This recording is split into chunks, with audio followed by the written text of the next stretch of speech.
বাড়িতে ঢুকেই আদ্রিতা সজোরে ডাকতে থাকলো নীলকে। সবকিছু বাদ দিয়ে নীল স্টাডি রুম থেকে বেরিয়ে এলো, আর আদ্রিতা ছুটে গিয়ে তাকে জড়িয়ে ধরল। নীল আশা করেনি যে আদ্রিতা এমন কিছু একটা করবে। নীলের শরীর শিহরিত হলো। আজ প্রথমবারের জন্য আদ্রিতা নীলকে জড়িয়ে ধরেছে। হ্যাঁ, 3 বছরে এই প্রথমবার। নীলের মনে ঝড় উঠল, ও হৃদয়ের গতি দ্রুত বেড়ে গেল। আদ্রিতা কিছুক্ষণ এভাবেই জড়িয়ে ধরে থাকলো নীলকে। তারপর সে নীলকে নিজের বাহুবন্ধন থেকে মুক্ত করে বলল, এত বড় বাড়িতে আমি একা থাকতে পারবো না। নিজের বসকে বলো যে যত দরকারি কাজ থাকুক না কেন, রাতে তুমি আমাকে ছেড়ে থাকবে না। রাতে তোমাকে বাড়ি ফিরতেই হবে। নীলের কাছ থেকে আদ্রিতার প্রত্যাশা এখন অনেকটাই বেড়ে গিয়েছিল, আর আদ্রিতাকে এমন আবদার করতে দেখে নীলও ভীষণ খুশি। যদিও তার এই খুশি তার চেহারায় খুব একটা ধরা পড়ছিল না। সে শুধু স্মিত হাসি হেসে তাকে এক মনে দেখে গেল। কি হলোটা কি? কিছু বলছো না কেন? আমি কি বলছি শুনতে পাচ্ছ না? আদ্রিতা চোখ বড় বড় করে বলল নীলকে। হুম, হ্যাঁ হ্যাঁ, আমি সব শুনেছি। আমি কালকেই বসের সঙ্গে এই ব্যাপারে কথা বলবো। নীল একটু হেসে উত্তর দিল আদ্রিতাকে। আচ্ছা বলো তো, আমাকে কেমন লাগছে? Any new changes in me? Adrita আগে কোনোদিনও নীলকে এইসব কিছু জিজ্ঞেস করেনি, তাই নীলেরও এইসব প্রশ্নের মুখোমুখি হওয়ার অভ্যাস নেই। সে কারণেই নীল শুধু ফ্যাল ফ্যাল করে তাকিয়ে থাকলো। আসলে নীল ঠিক বুঝে উঠতে পারছিল না যে কি বললে সেটা আদ্রিতার মনোমতো হবে। কিন্তু আদ্রিতার দিক থেকে চোখই সরাতে পারছিল না নীল। যত মেয়ের সাথেই ফ্লার্ট করুক না কেন, বউয়ের মতো সুন্দরী নীলের চোখে আর কেউ নেই। নীলকে তাকিয়ে থাকতে দেখে আদ্রিতা একটু লজ্জা পেল। তোমাকে খুব সুন্দর লাগছে। এমনিতেও ভালোই লাগে।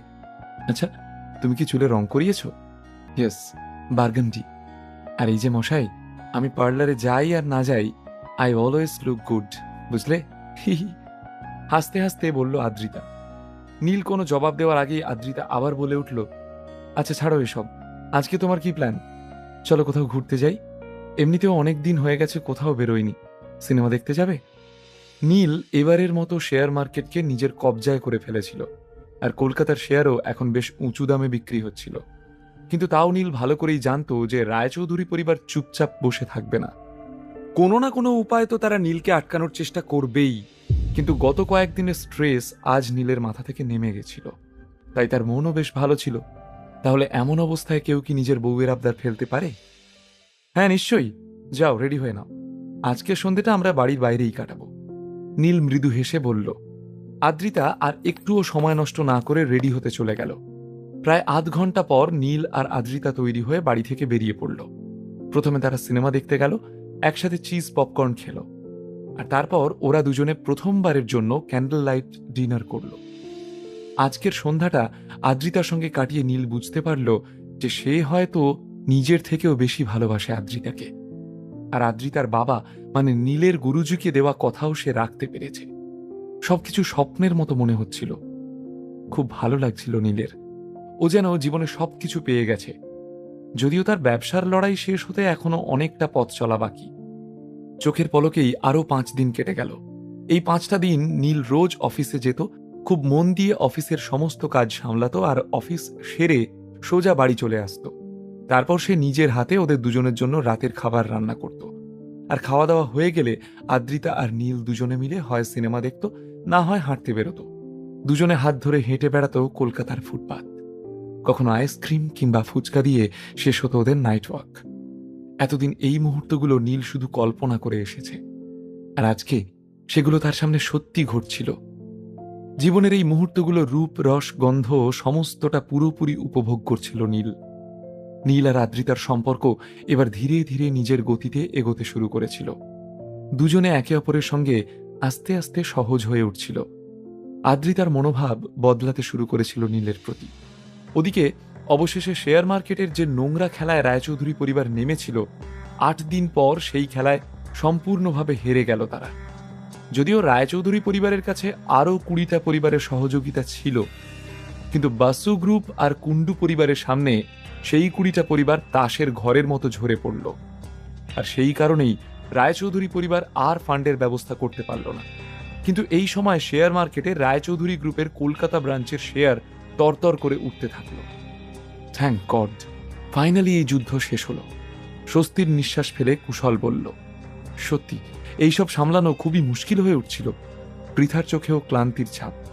যদিও এ যাত্রা আমরা জিতে গেছি, তাও আমাদের কিন্তু ভালোই লস হয়েছে। লম্বা একটা নিঃশ্বাস নিয়ে অর্জুন বলল, রায়চৌধুরী পরিবারের সঙ্গে এই লড়াইয়ে কোথাও আগুন লাগেনি, কেউ আহত হয়নি, কারোর মৃত্যুও হয়নি, কিন্তু জলের মতো টাকা খরচ হয়েছে। আসল হিসাব তো কেউ জানে না, কিন্তু মোটামুটি কয়েক কোটি টাকার লোকসান হয়েছে। আর এইবার এই লোকসান পূরণ করার পালা। রায়চৌধুরী পরিবারের সঙ্গে এই লড়াইয়ে ঝুঁকি ছিল প্রচুর, কারণ নীল জানত না যে তাদের সঙ্গে আর কতগুলো পরিবার জড়িয়ে আছে। যদি নীল এতটুকু ভুল করে ফেলতো, তাহলে মাথার ছাদ, দুবেলার খাবার, এমনকি পরার জামাটুকুও বেঁচে থাকতো না। এই ফিনান্সিয়াল ওয়ারে আমার আসল প্ল্যান এটাই ছিল, যাতে আমাদের শত্রুপক্ষ নিজেই নিজেকে আঘাত করে আর তাদের অবশিষ্ট সমস্ত সম্পদটুকুও হাত থেকে চলে যায়। এবার তো ওদের কাছে আমার দেওয়া ৮০ কোটি টাকাও আর নেই। নিজের হাতে রাখা ফাইলসগুলো দেখতে দেখতে বলল নীল। তার মুখে কোনো রকম খুশি নেই, বরং সে উদাস হয়ে পড়ছিল। কুশল, এবার আমরা আমাদের আসল প্ল্যানটাকে কাজে লাগাতে পারি। তোমরা দুজনে আবার কি প্ল্যান করছো? পৃথা অবাক হয়ে পড়ল। আমি নীলের সঙ্গে আগেই আলোচনা করে রেখেছি, আমরা এই শহরের সব থেকে বড় হোটেল খুলব, আর সারা ভারতে 30% ক্যাটারিং ইন্ডাস্ট্রি এখানে নিয়ে আসব। এবার ভেবে নাও তাহলে সেই হোটেলটা কত বড় হবে। চওড়া হাসি নিয়ে কুশল বলল।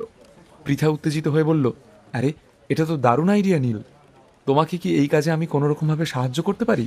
আর এখানে মাথা ঘামিয়ে কাজ নেই, এমনিতেও আমাদের অনেক লোকসান হয়েছে। তোমার, অর্জুন আর নিখিলের কোম্পানি রিকভার হতে বেশ কিছুটা সময় লাগবে, ধীরে ধীরে নীল বলল। নীলের কথা শুনে পৃথা আর বাকিরা সম্মতিসূচক মাথা নাড়ল। তাদের এই দড়ি টানাটানিতে এমনিতেই শহরের এমন অনেক কোম্পানি ছিল যারা প্রেশার নিতে পারেনি, আর সবকিছু সামলে ওঠার পরেও তাদেরকে কোম্পানির ঝাঁপ বন্ধ করে দিতে হয়েছিল। বিনামূল্যে গল্প শুনতে নিচের ইনস্টল বাটনে ক্লিক করুন এবং পকেট এফএম ডাউনলোড করুন। লিঙ্কটি রয়েছে ডেসক্রিপশনে।